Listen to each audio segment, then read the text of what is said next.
और गुरु की एक चौथी भूमिका भी है, और वो ये, गुरु साक्षात परब्रह्म। गुरु साक्षात परब्रह्म है, क्योंकि परब्रह्म तक पहुंचने का सामर्थ्य उसी के पास है, और वही पहुंचाता है, क्योंकि जो गुरु तत्व है वही पहुंचाता है। गुरु साक्षात परब्रह्म तस्मै श्री गुरुवे नमः। ऐसे सदगुरु को अपनी प्रथम पंक्ति गोस्वामी जी महाराज ने गुरु वंदना से अपना आरंभ किया है। पहली पंक्ति, बंदमु गुरु पद पदुम परागा, ये सुरुचि सुवास सरस अनुरागा। अमीय मूरी मया चूरण चारु, शमन सकल भव मुझ परिवारु। वंदमु गुरु पद पदुम परागा, सुरुचि सुवास सरस अनुरागा। वंदमु गुरु पद पदुम परागा, सुरुचि सुवास सरस अनुरागा। गुरुदेव भगवान की चरणों की वंदना। पद पदुम पराग, गुरुदेव भगवान के चरण क्या है? कमलवत है। जैसे कमल में कोई विकार काम नहीं करता, कीचड़ से पैदा होता है, लेकिन कीचड़ का विकार कमल के फूल को नहीं व्यापता है। कीचड़ से निकला हुआ कमल, ऐसे ही गुरुदेव भगवान के चरण। वंदो गुरुपद पदुम परागा, सुरुचि सुबास सरस अनुराग। सरस अनुराग ही जिसका सुबास है, ऐसे गुरुदेव भगवान के चरणों की वंदना की। तो गुरु करता क्या है? अरे गुरु करता ही नहीं है। यदि देखा जाए तो गुरु ही सब कुछ है।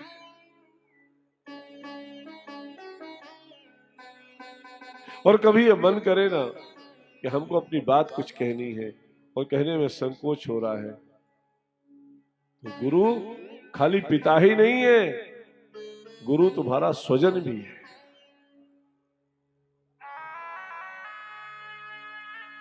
कल हमारे पास एक बेटी आई तो अपनी बात अपने मित्र से नहीं कह पा रही, अपनी सहेली से नहीं कह पा रही, अपनी माँ से नहीं कह पा रही, अपने पिता से भी नहीं कह पा रही, तो अपने शिविर में जाए तो रोए।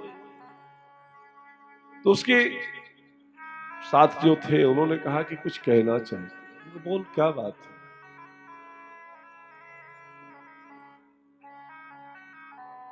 जो बात वो अपने माता पिता से नहीं कह पा रहे, अपने मित्र से नहीं कह पा रही, वो अपने गुरु से कह। और सच्चाई ये भी है कि जो बात आप अपने किसी से नहीं कह पा रहे हो, यदि गुरु से बताने की आदत पड़ जाए तो सारा भार तुम्हारा गुरु उठा लेते हैं। गुरु गुरु अंधकार से प्रकाश में ले जाने वाला तो गुरु है, क्योंकि हमारा स्वभाव है अंधकार की तरफ दौड़ना। उल्लू को दिन अच्छा नहीं लगता, रात्रि अच्छी लगती है, क्योंकि रात्रि में उसको दिखता है, प्रकाश में नहीं दिखता। गुरु प्रकाश स्वरूप है। चरणों की वंदना किया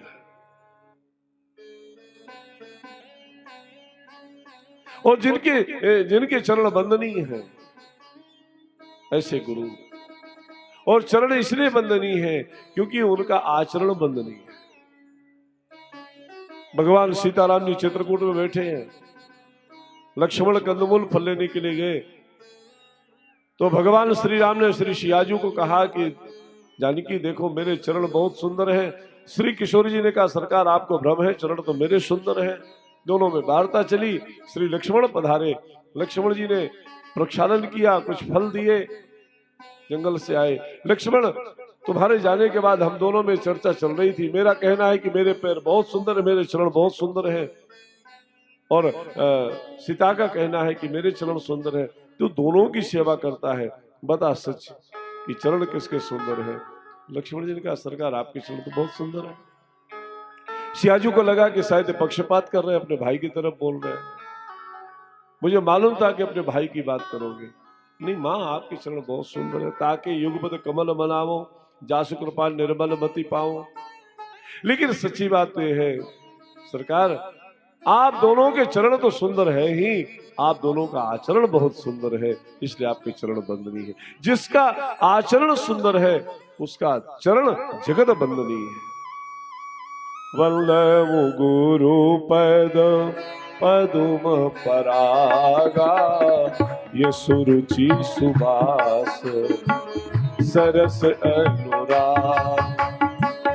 अमीय मोरी माया चूरन चारु, शमन सकल भव भुज परिवारो। सुकृत सहभूतन विमल विभूति, मंजूल मंगल मोदन शुद्री।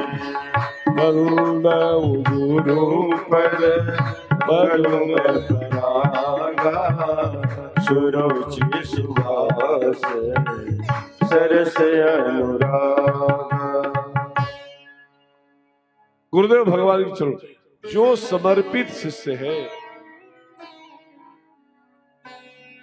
वो अपने गुरु के लिए ही, और समर्पण प्रेम की शर्त नहीं होना चाहिए। समर्पण प्रेम की शर्त नहीं है। हमने समर्पण किया, हमने समर्पण किया, समर्पण किया नहीं जाता, समर्पण हो जाता है। क्योंकि समर्पण वैरागियों का विषय है, त्यागियों का विषय नहीं है। त्याग उसको कहते हैं जो छोड़ा जाए, और जो छूट जाए उसको वैराग्य कहते हैं। छोड़ना ना पड़े। प्रेम की शर्त नहीं। जिस प्रेम में शर्तें प्रारंभ हो जाती हैं वहां तो प्रेम होता ही नहीं है। आजकल तो लोगों ने प्रेम, प्रातःकाल निवेदन कर रहे थे, आजकल लोगों ने प्रेम को बदनाम करके रखा है। कितना गंदा कर दिया प्रेम को। प्रेम तो बर्फ के समान है। बर्फ में कितना भी कचरा डाल दो, कट कट करके नीचे आ जाएगा, बर्फ जो का त्यों रहता है। दूध के समान है। दूध का स्वभाव है, उसमें पानी मिलाओ तो पानी को भी अपनी कीमत पर बिकवा देता है। लेकिन अगर थोड़ा सा भी कुछ गंदगी आ गई तो दूध फट जाता है, पानी अलग हो जाता है, दूध भी अलग हो जाता है। बिलग होई रस जाई, कपट खटाई परत पुन। समर्पण प्रेम की शर्त कभी हो नहीं सकती। समर्पण प्रेम का स्वभाव है। प्रेमी शर्त नहीं लगाता, प्रेमी समर्पण करता है। कब शर्त लगाया था मीरा जी ने? इन महात्माओं ने, महापुरुषों ने कब कौन सी शर्त रखी भगवान से? श्री भरतलाल जी महाराज की घोषणा है, जय ही विधि प्रभु प्रसन्न मन होई, करुणा सागर कीजिए सोई, करुणा सागर कीजिए सो। आजकल तो लोग महाराज गुरुओं से भी शर्तें लगाते हैं, आप ऐसा करो तो हम ऐसा करें। अरे गुरुजी, हम तो आपके कैंप में आए और आपने हमें कमरा भी नहीं दिया, हमारे लिए गद्दे नहीं बिछवाए आपने, हमारे लिए कंबल कमरे में नहीं पहुंचाया। अब आप गुरु को गुरु मानते हो या क्या मानते हो? यदि गुरु को अपना मानते हो और गुरु के घर को अपना घर मानते हो, गुरु के आश्रम को अपना आश्रम मानते हो, तो क्या अपने घर में तुम्हारे लिए कोई गद्दा बिछाता है? आप कल्पना करो, आपके घर में जब ज्यादा भीड़ होती है तो आप उस गद्दे में सोने की इच्छा रखते हो? सबको सुलाने के बाद अपना एक कोना खोजते हो, वहां बैठ जाते हो, क्योंकि मेरा घर है, मेरी चीज है। हमको यहां किसी ने पूछा नहीं, हमारी आओ भगत नहीं हुई, हमारे माथे में टीका नहीं किया गया, हमारा स्वागत नहीं हुआ। अरे महाराज, हम गुरुजी, हम आपके आश्रम में अपना मान करके आए थे, हमको तो यहां किसी ने पूछा ही नहीं। तो घर से चलकर के तीर्थ में अपनी सेवा कराने आए थे। क्या बात करते हो, हमने आपको पैसे दिए? भले आदमी, पैसे दिए हो अपने कल्याण के लिए।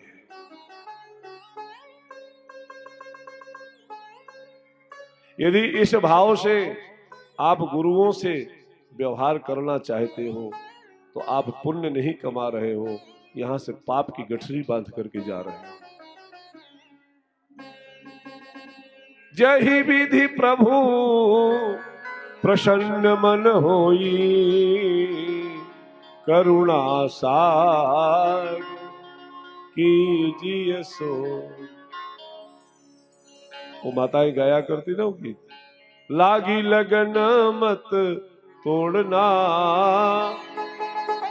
लागी लगन मत तोड़ना, गुरुजी मेरी लागी लगन मत तोड़ना, गुरुजी मेरी लागी लगन मत तोड़ना, लागी लगन मत तोड़ना, लागी लगन मत तोड़ना, गुरुजी मेरी लागी लगन मत तोड़ना, प्रभु जी मेरी लागी लगन मत तोड़ना, लागी लगन मत तोड़ना, लागी लगन मत तोड़ना, प्रभु जी मेरी लागी लगन मत तोड़ना, प्रभु जी मेरी लागी लगन मत तोड़ना। क्यों? गहरी नदिया नाम पुरानी, गहरी नदिया नाम पुरानी, गहरी नदिया नाम पुरानी, गहरी नदिया नाम पुरानी, बीच भंवर मत छोड़ना, बीच भंवर मत छोड़ना, हरि जी मेरी लागी लगन मत छोड़ना, हरि जी मेरी लागी लगन मत छोड़ना। तू ही मेरो सेठ और तू ही साहूकार है, तू ही मेरा सेठ और तू ही साहूकार है, तू ही मेरो सेठ और तू ही साहूकार है, तू ही मेरा सेठ और तू ही साहूकार है, ब्याज पे ब्याज मत जोड़ना, ब्याज पे ब्याज मत जोड़ना, हरि जी मेरी लागी लगन मत तोड़ना, हरि जी मेरी लागी लगन मत तोड़ना, लागी लगन मत तोड़ना, लागी लगन मत तोड़ना, लागी लगन मत तोड़ना, लागी लगन मत तोड़ना, जी मेरी लागी लगन मत तोड़ना, जी मेरी लागी लगन मत तोड़ना, हरि जी मेरी लागी लगन मत तोड़ना।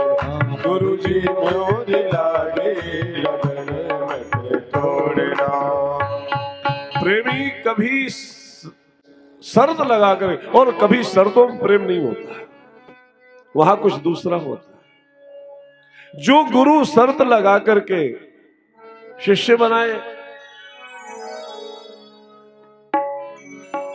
वो गुरु है।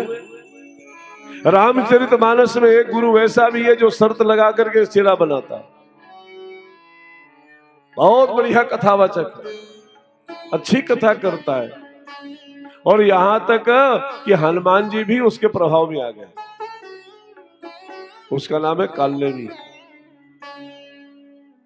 कथा कह रहा है, होत महारण रावण राम।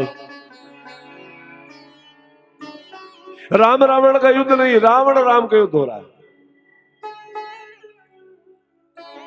जिति है राम न संशय आम, यहाँ भय मैं देखो भाई, ज्ञान दृष्टि मोहि बल अधिकाई, मागा जलते ही दीन कमंडल, लेकिन कह कपि नहीं अघाव थोरे। तो ये समर्पण, गुरु अगर शर्त लगा करके चेला बनाए और चेला शर्त लगा करके गुरु बनाए, देखो बड़े सहज भाषा में बोल रहे हैं, तो फिर वो तो स्वरूप ही दूसरा खड़ा हो जाता है। ऐसे गुरु जी खोजे जाएं जो बढ़िया चमचमाती गाड़ी पर बैठ करके जाए, होना चाहिए। गुरु के ऐश्वर्य को प्रणाम, हमारा स्वाभिमान है। हमारे गुरुदेव इतने ऊंचे शिखर पर पहुंचे। प्रत्येक शिष्य की अपनी कल्पना, अपनी कामना होनी चाहिए, लेकिन ये शर्त नहीं बननी चाहिए। अगर सरस अनुराग प्राप्त करना चाहते हो तो चरणों में गुरुदेव के झुक जाओ। संसार का ऋण इस चरण में आने के बाद छूट जाता है। संसार रूपी समरांगण से अगर विजय चाहते हो तो गुरुदेव के चरणों में पहुंच जाओ। वल्लौ गुरुपद पदुम परागा, सुरुचि सुवास सरस अनुरागा।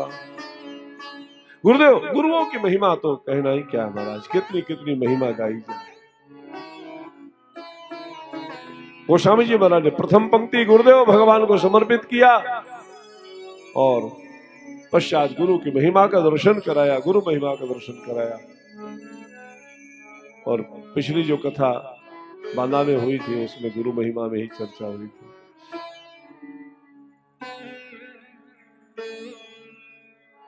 तत्पश्चात गोस्वामी जी महाराज ने भूसुरों की वंदना की। वंदना प्रकरण 48 दोहे में वंदना प्रकरण, और 48 दोहे में पूरी वृत्ति है रामचरितमानस की, ब्राह्मणों की वंदना की। वंदौ प्रथम महेश्वर चरना, मोह जनित संशय सब हरना। गोस्वामी जी महाराज कहते हैं कि मैं ब्राह्मणों के चरणों की वंदना करता हूं। मोह से उत्पन्न हुए समस्त संशयों का नाश जो कर देते हैं ऐसे ब्राह्मण देवताओं के चरणों की वंदना करता। जगत पूज्य ब्राह्मण, समाज को सब कुछ देने वाला ब्राह्मण, आज तक उसके पास सिर्फ आशीर्वाद के अलावा कुछ नहीं है। अपने आशीर्वाद से सामान्य व्यक्ति को बड़ा सा ऐश्वर्य दे देने वाला ब्राह्मण आज भी बैठा है। लेकिन ब्राह्मण इसलिए भगवान को प्रिय है क्योंकि ब्राह्मण उदार होता है। ब्राह्मण की औदार्यता यह है कि आप 10 रुपया दे दो तो आपको आशीर्वाद देगा कि आप इंद्र जैसा तेज प्राप्त करो, आप इंद्र बन जाओ। स्वस्ति न इंद्रो वृद्धस्रवाः, स्वस्ति नः पूषा विश्ववेदाः, स्वस्ति नस्तार्क्ष्यो अरिष्टनेमिः, स्वस्ति नो बृहस्पतिर्दधातु। और कितना भी खींच गया हो ब्राह्मण, कितना भी नाराज हो गया हो, प्रणाम कर लो, तिलक कर दो, प्रणाम करो, ब्राह्मण प्रसन्न हो गया। हाँ ठीक ठीक ठीक, कोई बात, छोड़ो जाने। ब्राह्मण तो ब्राह्मण, संतों की चरणों की वंदना किया है।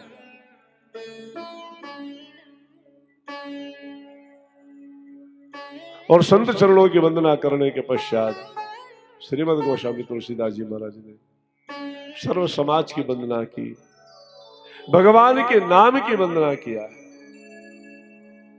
बंदो नाम राम रघुबर को, बंदो नाम रघुबर को, बंदो नाम राम रघुबर को, बंदो राम रघुबर को, हेतु कृष्ण भान हिम कर, हेतु किसान भान हिम करे को, बंदो नाम राम रघुबर को, बंदो राम रघुबर को, नाम की वंदना। रघुबर को नाम। और कहते हैं कि हेतु कृषान भान हिम कर को, सूर्य और चंद्रमा पावक, इन तीनों का हेतु नाम है। और ये तीन ना हो, अच्छा पानी ना हो और आग ना हो तो कैसे जीवन रखोगे?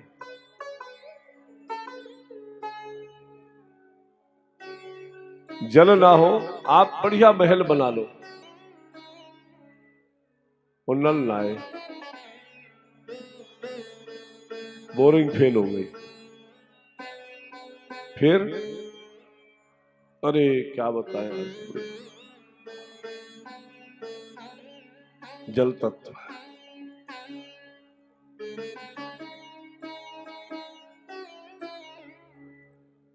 सूर्य,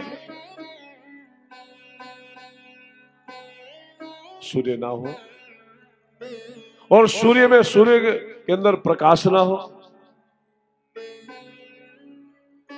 तो अंधकार हुआ ना। अग्नि है लेकिन उसमें ताप नहीं है, तो अग्नि के अंदर जो ताप है, सूर्य के अंदर प्रकाश का जो पावर है, और जल के अंदर जो जलत्व है, जल तत्व है,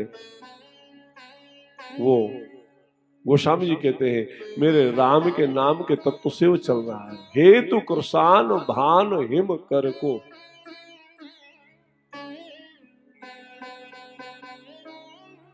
भगवान का नाम वेद का प्राण है।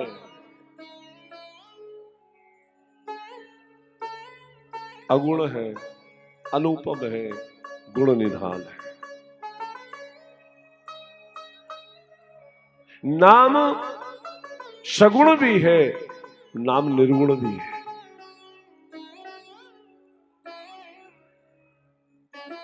आप नाम को निर्गुण नहीं कह सकते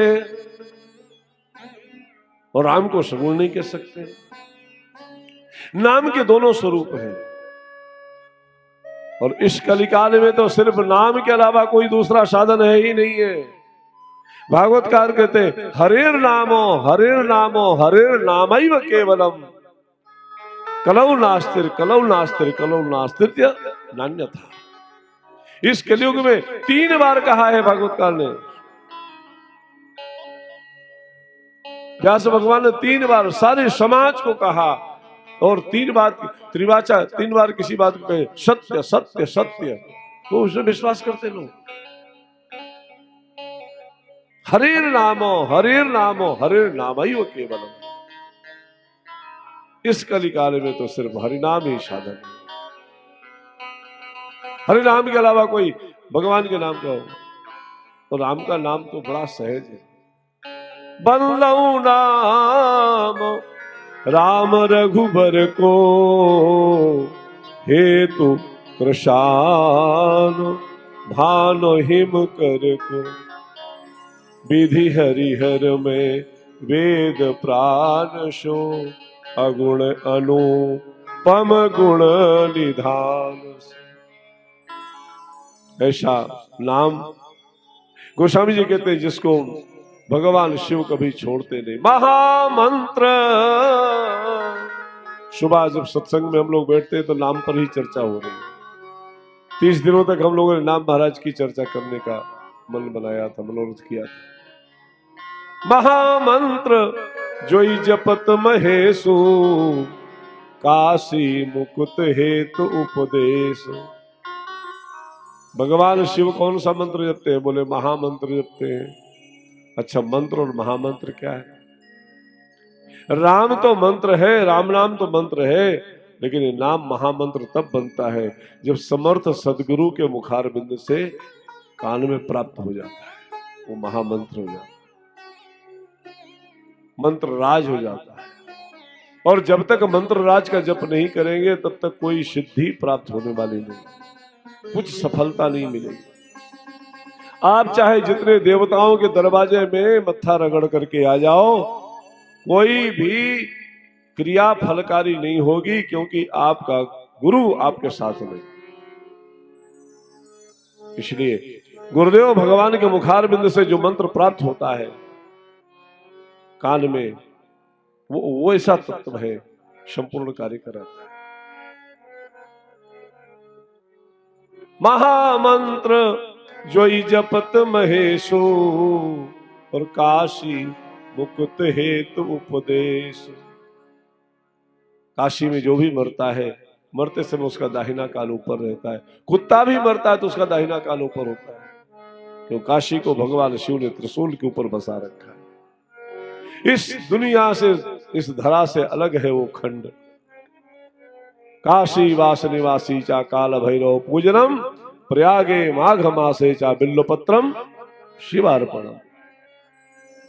त्रिदलम त्रिगुणाकारम त्रिनेत्रम चा त्रिधायुधम, त्रिजन्म पाप संहारम बिल्वपत्रम शिवार्पणम। भगवान शिव, इसलिए भगवान शंकर को जगत गुरु कहा गया है। क्या गाया है भगवान शिव के लिए गोस्वामी जी महाराज ने? रुद्राष्टक, नमामि समीसा निर्वाण रूपम विभुम व्यापकम ब्रह्मवेद स्वरूपम, नमामि समीसा निर्वाण रूपम विभुम व्यापकम ब्रह्मवेद स्वरूपम, निजम निर्गुणम निर्विकल्पम निरीहं चिदाकाशमाकाशवासं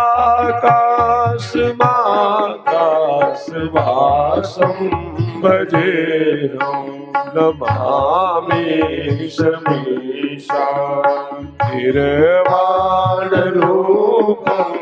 विभुं व्यापकं ब्रह्मवेदस्वरूपं, विभुं व्यापकं ब्रह्मवेदस्वरूपं, विभुं व्यापकं ब्रह्मवेदस्वरूपं, नमामि समीशां। भगवान शिव जगत गुरु जीव मात्र को उपदेश करते हैं राम नाम का। नाम महाराज की ऐसी करुणा है कि जीव कैसा भी हो, कितना भी पापी हो, लेकिन नाम महाराज की कृपा से उसका उद्धार होना तो निश्चित ही है।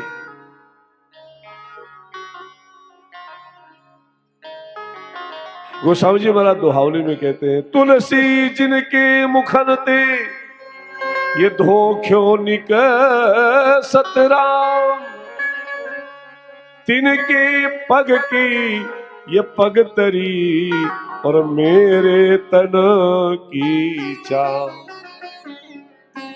जिनके मुख से धोखे से भी राम नाम स्मरण होता है, मैं उसकी बलिहारी जाता हूं। मैं तो ये कहता हूं, गोस्वामी जी कह रहे हैं कि मेरे शरीर की चमड़ी निकाल करके उनके चरणों की जूतियां बना दी जाए। नाम महाराज की वंदना किया। वंदना प्रकरण को आगे बढ़ाते हुए गोस्वामी जी महाराज ने श्री अवध की वंदना किया है, अवध राज परिवार की वंदना की है।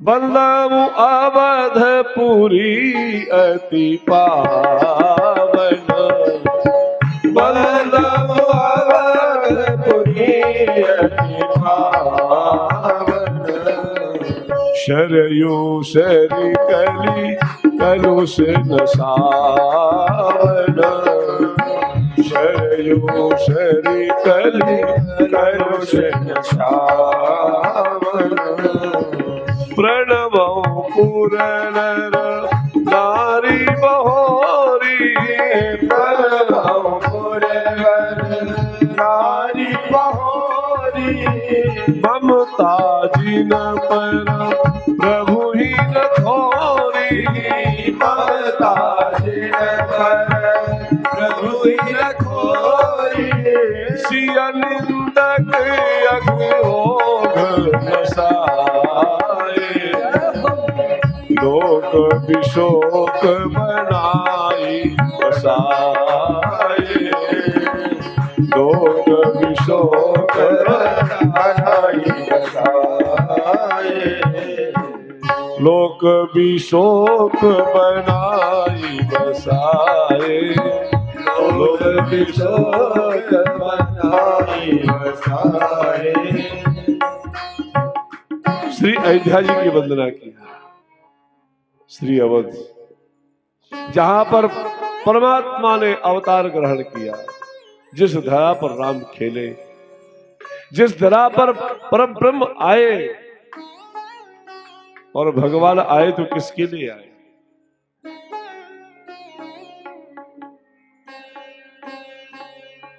अपने लिए नहीं आए, अपनों के लिए आए। धन्य है श्री अयोध्या जी, जहां की महिमा भगवान ने स्वयं गाई है।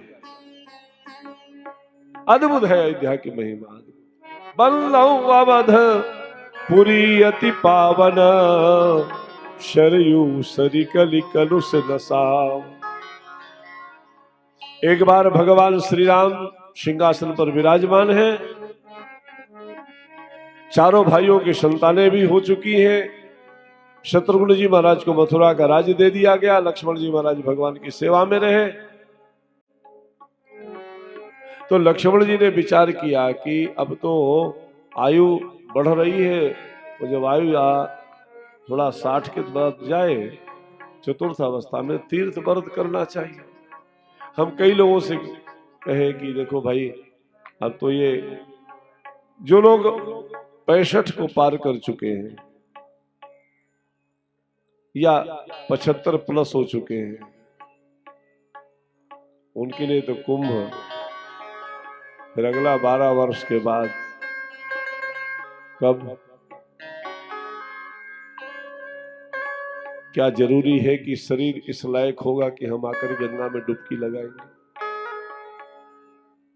लेकिन यदि अभी से आपने नियम कर लिया है और मन बना लिया है, गंगा जी की शरण ले ली है, तो जब तक शरीर स्वस्थ रहेगा तो हम आकर के गंगा में डुबकी लगाएंगे। और जब शरीर इस लायक नहीं रहेगा तो मां गंगा तुम्हारे घर में पहुंच करके तुमको दर्शन देंगे। यही इष्टता है और यही निष्ठा है। स्वप्न में भी यदि दर्शन हो जाए, समझ लो तुम्हारा स्नान हो गया। धन्य अवध जो राम बखानी। अयोध्या की महिमा भगवान स्वयं कहते हैं, जन्म भूमि मम पुरी सुहावन, जाम जनते भी नहीं प्रयासा। सरयू मैया के वंदना किया, मम समीप नर पावहि वास, अति प्रिय मोही यहाँ के वासी, और मम धाम दा पुरी सुख रास। भगवान श्री अयोध्या जी की महिमा का जब वर्णन मानन भालुओं से करते हैं तो कहते हैं, मुझे यहाँ के निवासी अत्यंत प्रिय है। तो लक्ष्मण जी के मन में विचार आया कि अब आगे आयु चली जा रही है, तो थोड़ा सा कुछ तीर्थ कर लिए जाए। भगवान के चरणों में निवेदन किया, सरकार हाँ लक्ष्मण, महाराज मन में ऐसा भाव आया था कि हमको तीर्थों का दर्शन करना तो अवश्य जाना चाहिए। लक्ष्मण जी महाराज की तीर्थ यात्रा की तैयारियां प्रारंभ हो गई। लक्ष्मण जी ने सोचा कि तीर्थ यात्रा में जाना है तो पहले सुबह सुबह सरयू स्नान तो कर ले, और सरयू स्नान करने के बाद फिर तैयारी किया जाए। सारी व्यवस्थाएं हो गई, पैकिंग हो गई, पूरा सब गठरियां बंध गई, जो भी उस समय तैयारियां। लक्ष्मण जी महाराज सरयू स्नान करने के लिए गए, और जैसे ही वहां पहुंचे तो इतनी भयंकर भीड़ थी। आप देखो ना ऐसी भीड़, देव धनुज किन्नर नर श्रेणी। और हमारे योगी जी गलत नहीं बोले कि आने की संभावना 40 करोड़ है, तैयारी हमने 100 करोड़ की किया है।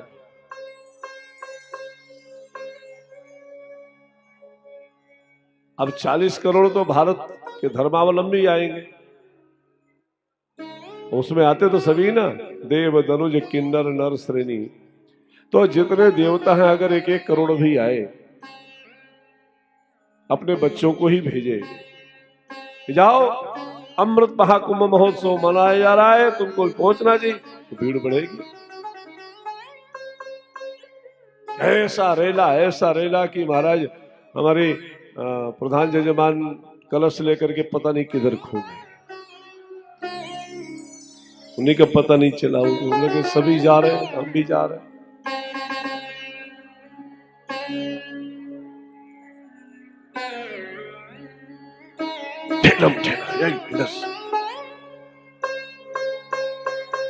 लक्ष्मण जी ने सोचा बड़ी भीड़ है, बात क्या है। अच्छा चलो यहां भीड़ है, राजघाट में भीड़ है, तो महिलाओं के घाट में स्नान कर लेते हैं। तो महिलाओं के यहाँ गए तो और ज्यादा भीड़ थी। अब जब महिलाएं स्नान करती तो ऐसे थोड़ी स्नान करती हैं, तो फिर बैठ जाएंगी, फिर शंकर जी रेणुका के शंकर जी बनाएंगे, फिर उसको पूजेंगे, ओम जय शिव ओंकारा ओम हर शिव। और उधर से वो अगरबत्ती भी लगा रहे, तो दीपक भी चढ़ा रहे, तो कोई कोई तो दीपक जलाकर शंकर जी के ऊपर चढ़ा देती। और महाराज कोई कोई माताएं तो इतनी प्रबुद्ध होती हैं कि बाजार की जो सड़ी वाली अमरूद है ना, सोचती है कि देवताओं को चटनी ज्यादा पसंद है, तो बढ़िया ऐसी अमरूद जिसमें अंगुली रखो तो अंदर ही चली जाए। सोचती है शायद देवता बहुत पुराने हो गए, काफी समय पहले पैदा हुए थे सृष्टि के आदि में, तब इनके दांत हो गए, नहीं तो मुलायम अमरूद चढ़ाओ। तो केला भी लाएंगे ना तो बड़ा मुलायम सा देंगे, कि देवताओं को तो चढ़ना है, चढ़ाओ देवताओं को। महिलाओं के घाट में भयंकर भीड़, तो लक्ष्मण जी विचार किए कि इतनी भीड़ है, एकदम बात क्या है। वापस लौट करके राजघाट में आए, भयंकर भीड़। एक वयोवृद्ध श्वेत केश, लंबी दाढ़ी, जटाएं थी, तेज धधक रहा था, महात्मा सामने दिखाई पड़े। महाराज दंडवत, कहां से पधारे हैं। जिनसे पूछा उन्होंने कहा मैं बद्रीनाथ से आया हूं, मेरा नाम बद्रीनाथ है। दूसरे से पूछने कहा मैं केदार हूं, तीसरे ने कहा मैं पुष्कर हूं, चौथे ने कहा मैं हरिद्वार हूं, पांचवें ने कहा मैं ऋषिकेश हूं, मैं चित्रकूट हूं, मैं ये।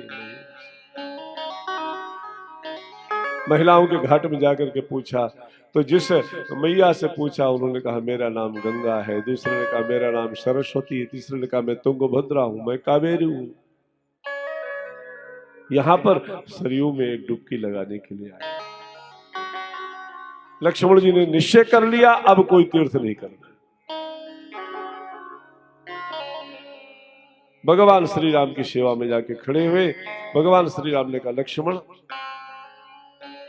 पूरा हो गया तीर्थ यात्रा का क्या विचार हुआ। कहे नहीं, बोले सरकार आपकी लीला आप ही जानो, अब हमें कहीं नहीं जाना। भगवान श्री राम ने कहा ऐसा क्यों। बोले ऐसा इसलिए कि मैंने सुबह जाकर इसका दर्शन किया। आज सुबह जब स्नान करने के लिए गया तो सारे तीर्थ आए थे, सारी नदियां आई थी। तो जब हमारी अयोध्या जी में सारे तीर्थ स्नान करने के लिए आते हैं, सारी नदियां आती हैं, तो हम अयोध्या वासियों को दूसरे तीर्थ में पहुंचने की जरूरत क्या है? हम तो यहीं बैठ के स्नान करेंगे। बोल अयोध्या धाम की जय हो।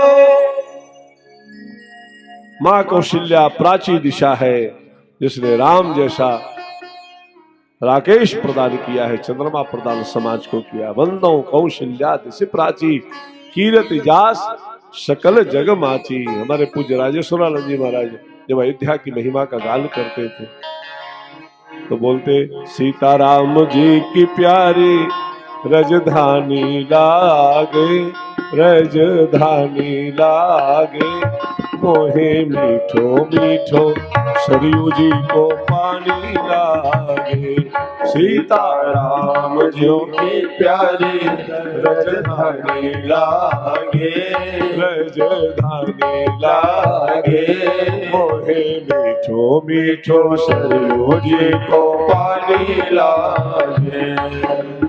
धन्य कौशिला धन्य कैकई, धन्य सुमित्रा मैया, धन्य कौशला धन्य कैकई, धन्य सुमित्रा मैया। धन्य भूप दशरथ जी के आंगन खेले चारू भैया, धन्य भूप दशरथ जी के आंगन खेले चारों भैया। मीठी तोतली रसीली प्रभु बानी लागे, प्रभु बानी लागे, मोहे मीठो सरयू जी को पानी लागे। सीताराम जी की प्यारी रजधानी लागे, रजधानी लागे, मोहे मीठो मीठो सरयू जी को पानी लागे।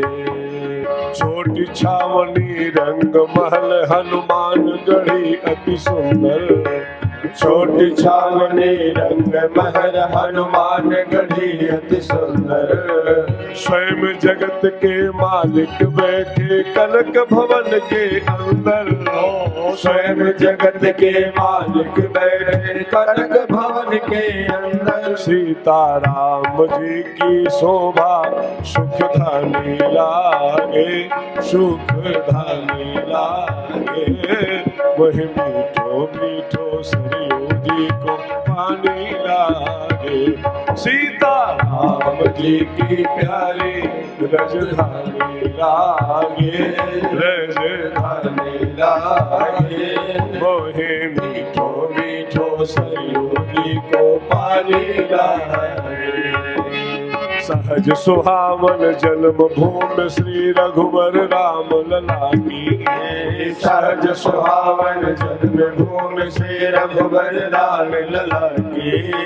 जानकी महल सुचि सुंदर शोभा लक्ष्मण जू के किला की, जानकी महल सुचि सुंदर शोभा लक्ष्मण जी के किला की। यहाँ की कण कण से ये प्रीत पुराने लागे, हाँ पुराने लागे, मोहे मीठो मीठो सरयू जी को पानी लागे।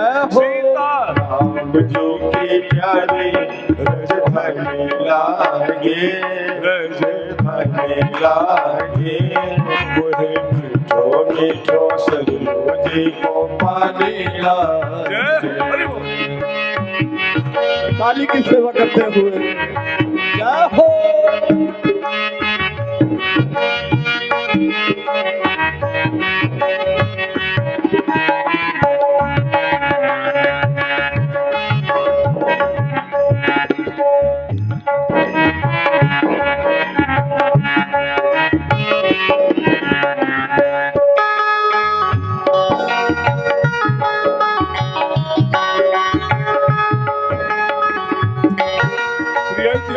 भगवान की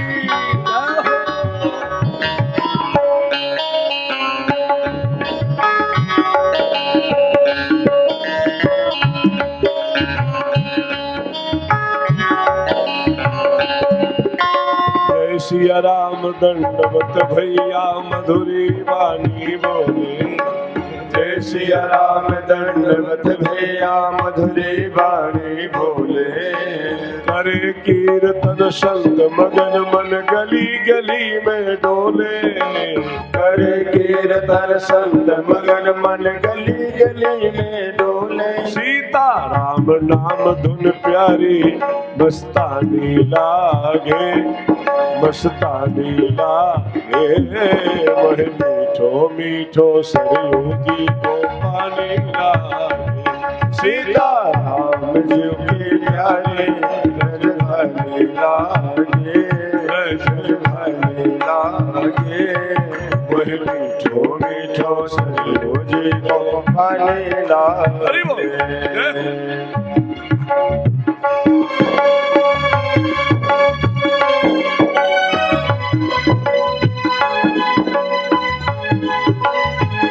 हरि बोल।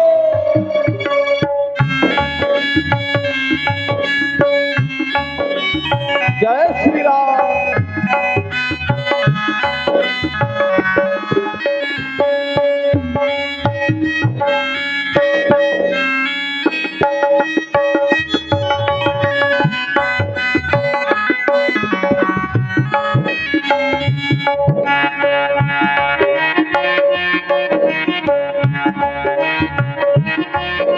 श्री रामचंद्र भगवान की जय हो।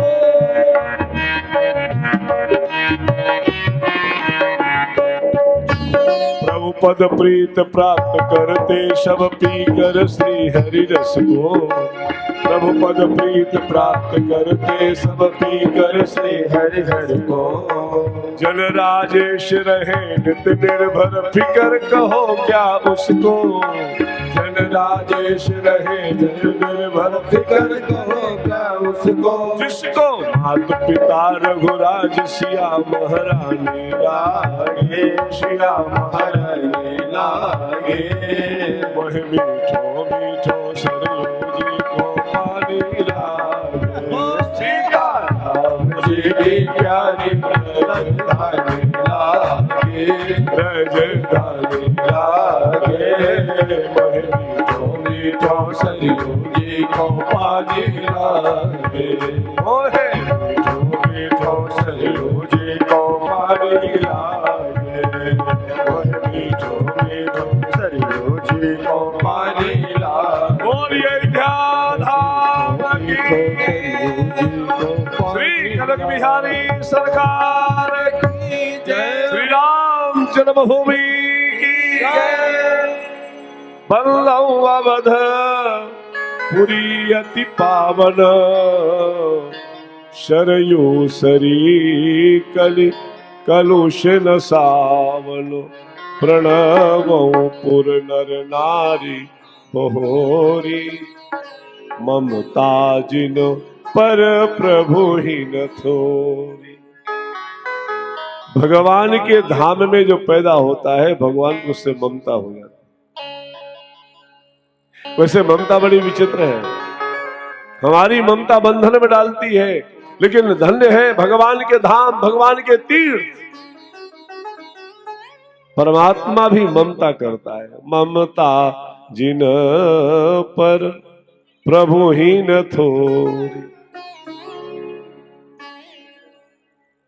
और यही कारण था, गोस्वामी जी कहते सिया निंदक अघ ओघ न साए, और लोक विशोक बनाई बसाए। जिसने श्री सीता जी के चरित्र पर टीका की थी उसको भी भगवान का धाम प्राप्त हुआ।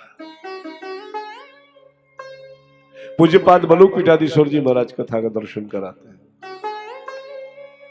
जब भगवान श्री अवध से गौलोक जाने लगे, साकेत जाने लगे, सबको पार्वती मैया स्वयं कहती है बहुरी कहु करुणायतन कीन जो अचर जराम, प्रजा सहित रघुवंश मणि किमि गवने निज धाम। विमान सरकार का सामने आया है। संपूर्ण अयोध्यावासी उस विमान पर बैठ गए और जिसने श्री सियाजू के चरित्र पर टीका किया था वो धोबी भी विमान पर बैठ गया, क्योंकि भगवान अपने धाम की मर्यादा को रखते हैं। उद्धार तो इसका भी होना है। इसने ठाकुर जी का पीताम्बर पकड़ लिया। इसको शंका तो पहले से थी कि मैंने अपराध तो ऐसा किया है कि शायद कभी समाप्त नहीं।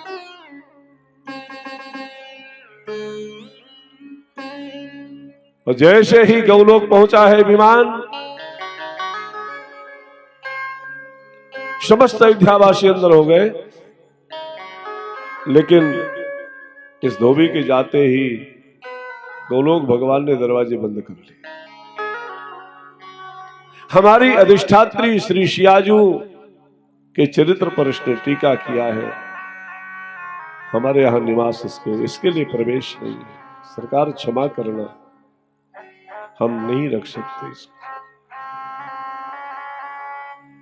भगवान ने कहा कोई बात नहीं, तुम गौलोक ने मना किया है तो बैकुंठ पहुंचे। बैकुंठ ने भी मना कर दिया।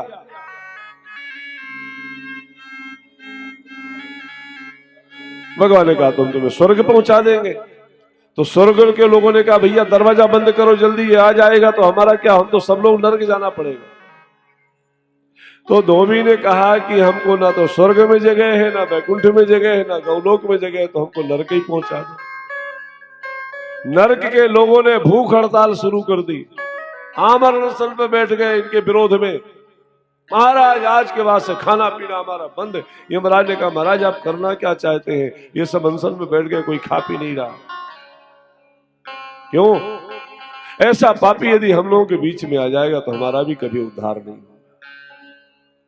तो धोबी ने कहा महाराज हमको अयोध्या ही पहुंचा दो, वहीं पड़े रहेंगे, वहीं सरयू जी का जल पिएंगे, वहीं राम राम करेंगे, क्या करें। भगवान ने कहा तुम तो अयोध्या चले जाओगे, लेकिन मेरे धाम की मर्यादा का क्या होगा।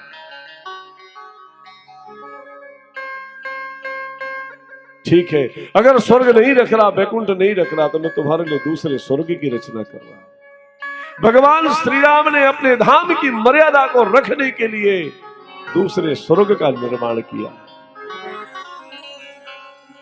इसलिए गोस्वामी जी कहते हैं सिय निंदक अघ ओघ नसाए, लोक विशोक बनाई बसाए। सिय निंदक ओघ नसाए, लोक विशोक बनाई बसाए। लोक विशोक बनाई बसाए। स्वर्ग का निर्माण किया। धोबी ने कहा महाराज आप ये बताओ इस स्वर्ग में आप रहेंगे या नहीं। भगवान ने कहा हम तो नहीं रहेंगे। तो बोले ऐसा स्वर्ग हमें नहीं चाहिए जहां आप नहीं रहते। तो भगवान ने कहा ठीक है, अयोध्या की मर्यादा को रखने के लिए एक स्वरूप से मैं तुम्हारे लिए जो स्वर्ग बनाया हूं उसमें भी जाकर के निवास कर। ऐसी अयोध्या की महिमा है। कौशल्या मैया की वंदना किया, अवधराज परिवार की वंदना करते हैं। और अवधराज परिवार की वंदना करने के पश्चात धन्य है अवधराज परिवार,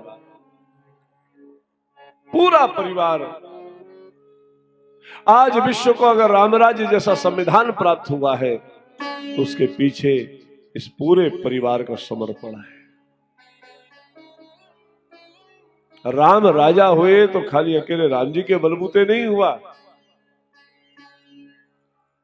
तभी तो भगवान सिंहासनारूढ़ हुए तो सब खड़े हैं सेवा में। पीछे श्री भरत जी महाराज खड़े, छत्र लेकर के, छत्र लेकर श्री भरत जी खड़े हैं। तो हनुमान जी ने कहा सरकार आप जिन भरत जी के लिए रोते थे भरत जी तो आगे आ ही नहीं रहे, पीछे खड़े हैं। तो भगवान ने कहा कि एक बात बताओ हनुमान, भरत पीछे खड़े होके कर क्या रहे। बोले छत्र लगाए। राम जी ने कहा हनुमान बात तो यही है कि भरत की छत्र छाया मिली है तभी रामराज्य की स्थापना हुई है। भरत की छत्र छाया नहीं होती तो रामराज्य कैसे लागू हो। मेरी इस संविधान के मूल में तो भरत का आचरण है। अद्भुत राम कथा है प्यारे, अद्भुत कथा। एक भी प्रसंग को अगर थोड़ा सा विस्तार देते हैं तो फिर ये होता है कि चलो फिर कई बार ऐसा भी लगता है कि हो सकता है 9वें दिन राम जन्म हो। धन्य अवधराज परिवार। भगवान श्री राम जब लौट करके आए, कौशल्या मैया को कहा कि मेरी इच्छा हो रही, मैं अपने भाइयों को, अपने बहुओं को, इनको कुछ दूं, मुझे कुछ देना चाहिए। कौशल्या जी ने कहा अवश्य देना चाहिए, दो। श्री भरत जी को अवसर दिया गया। भरत जी ने विनम्रता पूर्वक निवेदन कर दिया, महाराज कुछ नहीं चाहिए, हम तो खाली एक ही बात कहते हैं, जन्म जन्म रति राम पद यह वरदान न आ। जन्म जन्मांतर आपके चरणों में प्रीति बनी रहे। सीताराम चरण रति मोरे अनुदीन बढ़ही अनुग्रह तोरे। सीताराम चरण रति मोरे अनुदीन बढ़हि अनुग्रह तोरे। अनुदीन बढ़हि अनुग्रह तोरे। आपके चरणों में मेरी प्रीति रहे बस। अनुदिन बढ़ई अनुग्रह तोरे। लक्ष्मण जी ने स्पष्ट निवेदन कर दिया, आपके अलावा हम कुछ नहीं चाहते। शत्रुघ्न जी ने भी अपने बड़े भाइयों की परंपरा को प्रणाम किया। मांडवी जी को अवसर मिला, निवेदन कर दिया, हमको अवधराज परिवार की वधू बनने का अवसर मिला, आपके चरणों की सेवा मिली, इसके आगे क्या चाहिए। श्रुतकीर्ति ने मना किया, उर्मिला जी ने मना किया। और जब श्रुतकीर्ति का नंबर आया तब श्रुतकीर्ति ने हाथ जोड़कर कहा, सरकार यदि आप देना चाहते हैं तो जिन बलकल वस्त्रों को धारण करके आपने 14 वर्ष व्यतीत किए हैं वो बलकल वस्त्र हमें प्रदान कर दीजिए। क्यों? इसलिए कि व्यक्ति को अगर अभावग्रस्त जीवन याद रहता है तो अहंकार कभी नहीं होता। हमारी पृष्ठभूमि जब हमको भूल जाती है तो हम अहंकारी हो जाते हैं। दुनिया का नियम है कि वृद्धावस्था में लोग वन को जाते हैं और ये अवधराज परिवार में जवानी में ही वनवास को भेज दिया जाता है। इसलिए बलकल वस्त्र आप हमें दे दीजिए, हम इतना ही चाहिए। वंदना किया अवधराज परिवार के गोस्वामी ने। धन्य है अवधराज परिवार। हनुमान जी की वंदना करते हैं। वंदना प्रकरण बहुत लंबा है, 48 दोहों में वंदना प्रकरण का दर्शन है।